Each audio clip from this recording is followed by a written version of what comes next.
Hello boys, I'm welcoming English version class 8 students in the online class of mathematics. Hope all of you are fine. Up to last class, we have completed the chapters 2 times math. দুই ধরনের math problem করেছি, area related আর একটা ছিল volume related. এবং volume related math শেষ করার পরে বলেছিলাম যে আমরা ক্রিয়েটিভ প্রবলেম সলভ করব। ক্রিয়েটিভ প্রবলেমগুলো আমাদের যেই প্যাটার্নের ম্যাথসগুলো করেছি ওগুলোর সাথেই রিলেটেড, নতুন কোনো কিছু না, জাস্ট একটা সাথে আরেকটা কম্বাইন করা, এরকম মানে কন্ডিশন অ্যাড হওয়া। সো ওরিড হওয়ার কিছু নেই। So let's start today's creative problem solution.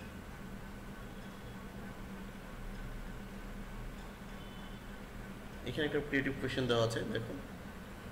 The breadth of room is 2/3 of its length. The length and height of the room are 15 meter and 4 meter respectively. The floor of room is set with square stone of size 50 centimeter, leaving 1 meter margin in all sides.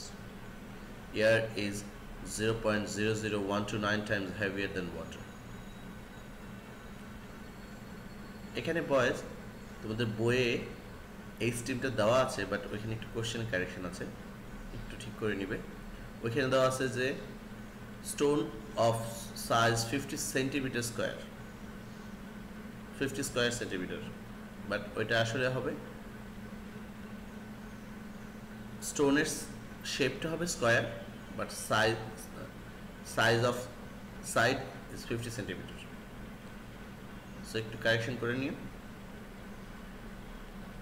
Now the questions are: find out the perimeter of the room, how many pieces of stone will be needed. যেহেতু এখানে বলেই দেওয়া আছে যে 1 metre margin বাদ দিয়ে আমাদের stone set করতে হবে ফ্লোরে, তো কতগুলো স্টোন লাগবে সেটা ফাইন্ড আউট করতে হবে। How much air is in the room, that means amount of air. এখানে অ্যামাউন্ট বলতে অ্যাকচুয়ালি যেটা বোঝাচ্ছে যে কত কে মানে ওয়েট বা ভলিউম ক্যাপাসিটি, এটা বের করতে হবে। ওকে, সো লেটস স্টার্ট। সো প্রথমেই আমরা এ নাম্বার সলিউশন করব, পেরিমিটার অফ দ্য রুম, যেখানে লেন্থ দেওয়া আছে 15 মিটার অ্যান্ড ব্রেথের একটা কন্ডিশন দেওয়া আছে লেন্থের সাথে, যেটা হচ্ছে 2/3 of length. So 2/3 of length হলে তাহলে 2/3 অফ ইন্টু 15, 2/3 অফ 15, তাহলে কি আসে 2/3 অফ 15 হলে এই যে এখানে যে 3 15 দিয়ে 15কে ডিভাইড করলে 5 হয়, তাহলে 5 2 is 10, তাহলে 10 হচ্ছে ব্রেথ। তাহলে লেন্থ পেয়ে গেলাম, ব্রেথ পেয়ে গেলাম। আমাদের পেরিমিটারের ফর্মুলা হচ্ছে কি 2 ইন্টু লেন্থ প্লাস ব্রেথ। তাহলে লেন্থ বসাও 15, ব্রেথ বসাও 10, 10 প্লাস 15 কত হয় 25। So 15 plus 10 25, 2 into 25 becomes 50. Yes, 50 meter is the answer for number A. Now go to the second question, how many stones are needed. So A থেকে আমরা already length আর breadth পেয়ে গেছি যে 15 and 10 metre, এবং stone একটা side দেওয়া আছে এবং বলে দেওয়া আছে যে আমাদের স্টোনটা সেট করতে হবে কীভাবে, যে 1 মিটার মার্জিন বাদ দিয়ে, তার মানে পুরো ঘরের সব সাইড থেকে 1 মিটার করে মার্জিন বাদ দিতে হবে। সো ইন দ্যাট কেস একটু চেঞ্জ আসবে কিসে, লেন্থ অ্যান্ড ব্রেথে চেঞ্জ আসবে, তাই না? তাহলে লেন্থ ওই 1 মিটার বাদ যাবে, দুই পাশ থেকে 1 মিটার 1 মিটার 2 মিটার বাদ যাবে, তাহলে 15 - 2 becomes 13. সিমিলারলি ব্রেথও 2 মিটার বাদ যাবে দুই পাশ থেকে, তাহলে হয়ে গেল 8 মিটার। তাহলে ওই মার্জিন বাদ দিয়ে এরিয়াটা কতটুকু হবে, তার মানে চারপাশের 1 মিটার করে মার্জিন বাদ দিলে মাঝখানে মানে যে অংশটুক থাকে সেই অংশটুকুর এরিয়া হবে area of room without margin, মানে ওই 1 মিটার মার্জিন বাদ দিয়ে, সেটা length into breadth 13 into 8 becomes 104 square metre. এখন আমাদের স্টোনের সাইজ দেওয়া আছে 50 সেন্টিমিটার, আমরা এটাকে মিটারে কনভার্ট করে নিলাম। 50 centimetre equals 0.5 metre, as we know 1 metre equals to 100 centimetre. So 100 দিয়ে যদি আমরা এই 50কে ডিভাইড করি 50 divided by 100 becomes 0.5 meter. ওকে, যেহেতু স্টোনটা স্কোয়ার শেপ, তাহলে ওয়ান সাইডের সাইজ যদি হয় 0.5, তাহলে এরিয়া কত হবে? 0.5 ইন্টু 0.5, তাহলে হয়ে গেল 0.25. সো এটা একটা স্টোনের এরিয়া। আমাদের টোটাল কত এরিয়ার জন্য লাগবে? 104. সো একটা এরিয়া হচ্ছে 0.25, তাহলে ওই 104 এর জন্য কত লাগবে সেটা জাস্ট ডিভাইড করলে হয়ে যাচ্ছে number of stone needed. 104 divided 0.25, এখান থেকে চলে আসবে 416 পিসেস। সো ওই ঘরে 1 মিটার মার্জিন রেখে যদি আমরা স্টোন সেট করি ফ্লোরে, তাহলে 416 পিসেস স্টোন লাগবে। নাম্বার সিতে ছিল how much air is on the room. তাহলে এয়ারের ক্যাপাসিটি বের করতে হলে আমাদের কি বের করতে হবে? প্রথমে ভলিউম বের করতে হবে। সো অ্যাট ফার্স্ট জাস্ট লিখে নিই যে কী কী দেওয়া ছিল। Length of room 15, breadth of room 10, and height দেওয়া ছিল রুমের 4 মিটার। ওকে, সো ভলিউমের ফর্মুলা আমরা সবাই জানি, volume equals to length into breadth into height. So 15 into 10 into 4 কত আসবে? 600 মিটার কিউব, যেহেতু সবগুলো ইউনিটই মিটারে দেওয়া আছে, তাহলে ভলিউম 600 মিটার কিউব। এখন আমরা জানি, we know that weight of 1 meter cube pure water is 1000 kg.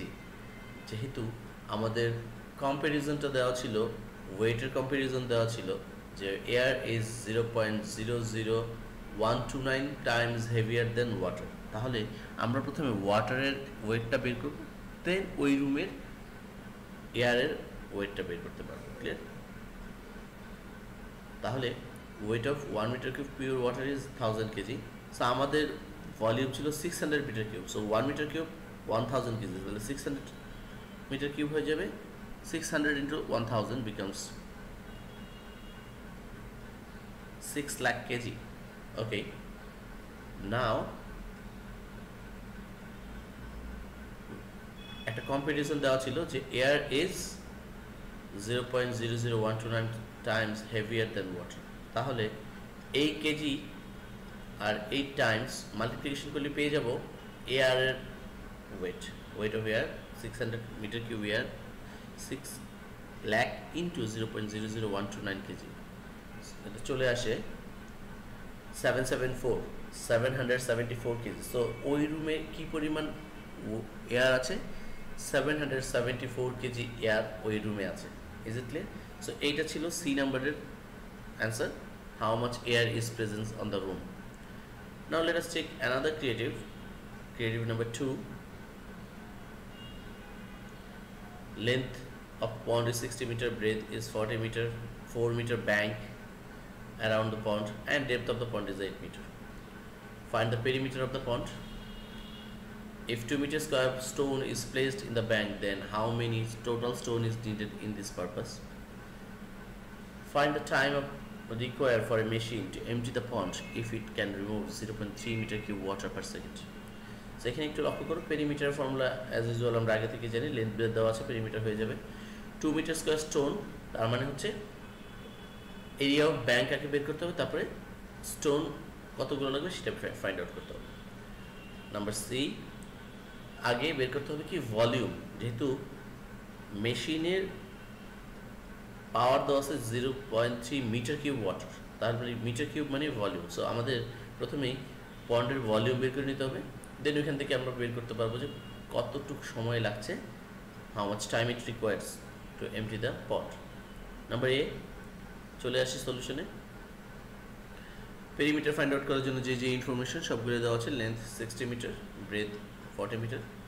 So perimeter formula হচ্ছে 2 ইন্টু লেন্থ প্লাস ব্রেথ, ওখানে জাস্ট বসিয়ে দিলে আমরা পেয়ে যাচ্ছি 60 plus 40 becomes 100, 100 into 2 becomes 200.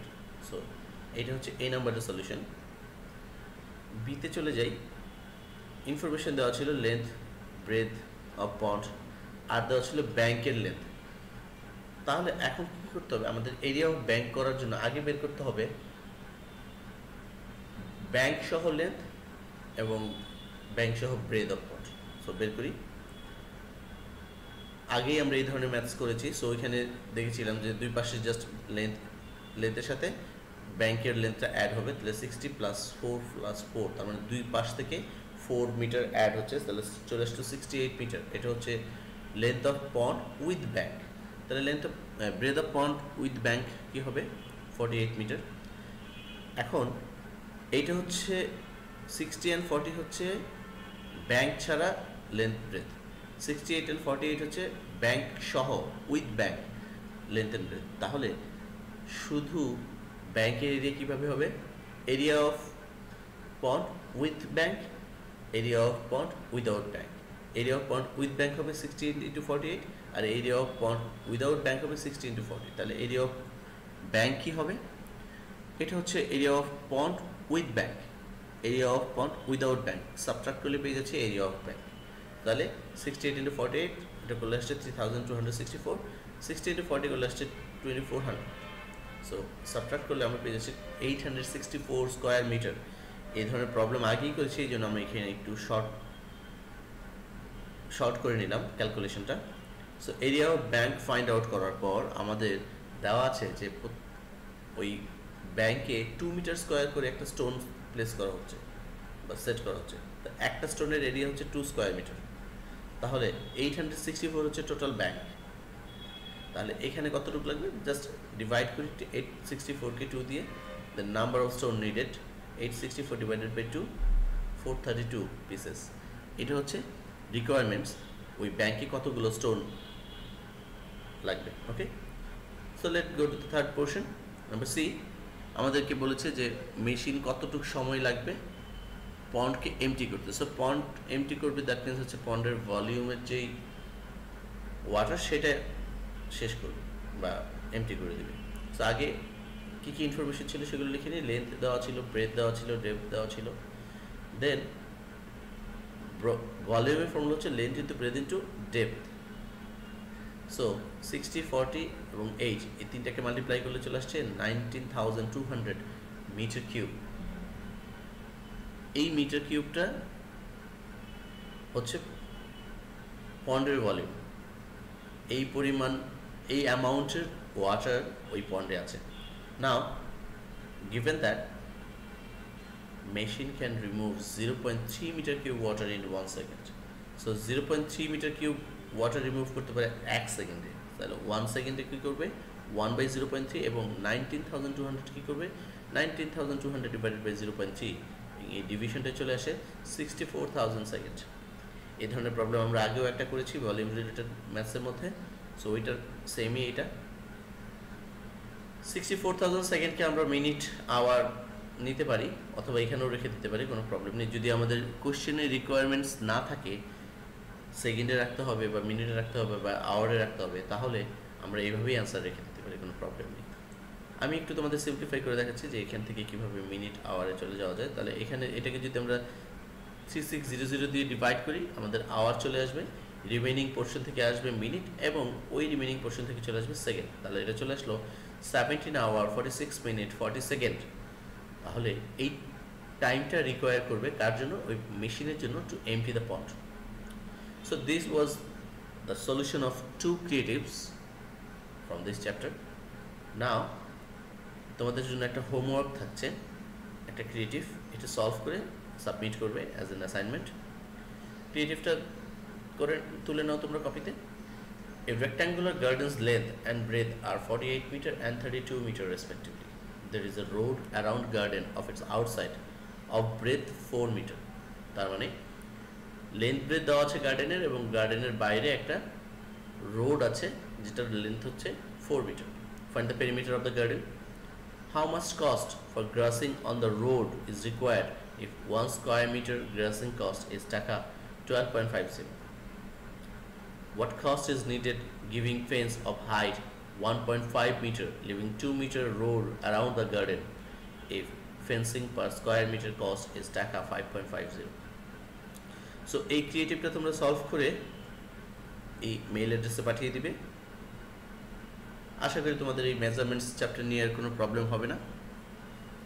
So তোমাদের যে কোনো প্রবলেম তোমরা আমাদের সাথে শেয়ার করো, কমেন্ট সেকশনে জানাও কোথায় প্রবলেম হচ্ছে, বাসায় একটু এগুলো ভালো করে প্র্যাকটিস করো। ওকে বয়েজ, সো আজকে এই পর্যন্তই। নেক্সট ডে আমরা অন্য একটা ক্লাস করব অন্য চ্যাপ্টারের উপর। সে পর্যন্ত stay safe, stay fine at home, and practice all your lessons at home very attentively. So bye for today.